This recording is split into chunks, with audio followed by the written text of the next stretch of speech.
हे मोहर भाईमाने, तुम्भेमाने जेतेबेळे नाना प्रकार परीक्षारे परीक्षित हुओ, सेतेबेळे ताहा विशेष आनंदर विषय बोली मने कर।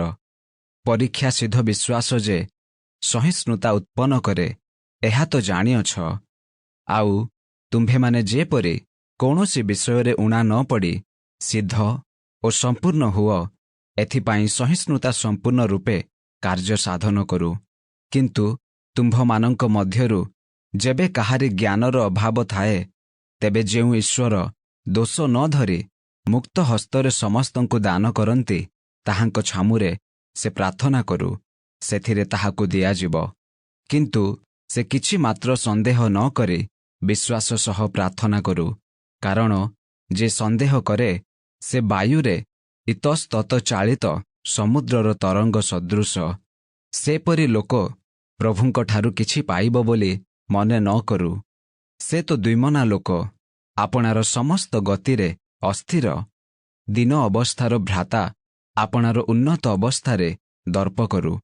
धनी आपणा दिनावस्थारे दर्प करू, कारण घासर फूल परी से झड़ी पड़िब।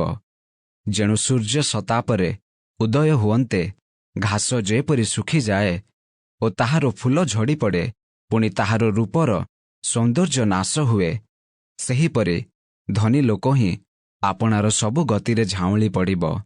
जेउ लोक परीक्षा सह्य करे से धन्य, कारण प्रभु आपणा प्रेम करुथिबा लोकमानंकु जेउ जीवन रूप मुकुट देबाकु प्रतिज्ञा करिअछन्ति, परीक्षा सिद्ध हेला उतारे सेही लोक सेही मुकुट प्राप्त करिब। केही परीक्षित हेले मोहर एही परीक्षा ईश्वरंक आडु हेउअछि बोली न कहू, कारण ईश्वर मंदरे परीक्षित होई पारंती नाही, आउ से निजे काहाकु परीक्षा करंती नाही। किंतु प्रत्येक लोक आपणा कामना द्वारा आकर्षित और प्रवंचित होई परीक्षित हुए।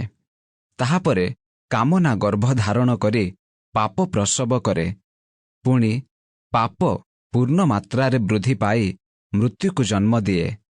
हे मोहर प्रिय भाई माने, भ्रांत हुओ नहीं। समस्त उत्तम दान और समस्त सिद्ध बर ऊर्ध्वरु अर्थात ज्योतिर्गणर पितांक ठारु आसे, जहांक ठारे कौनसी परिवर्तन बा लेश मात्र विकार नाही।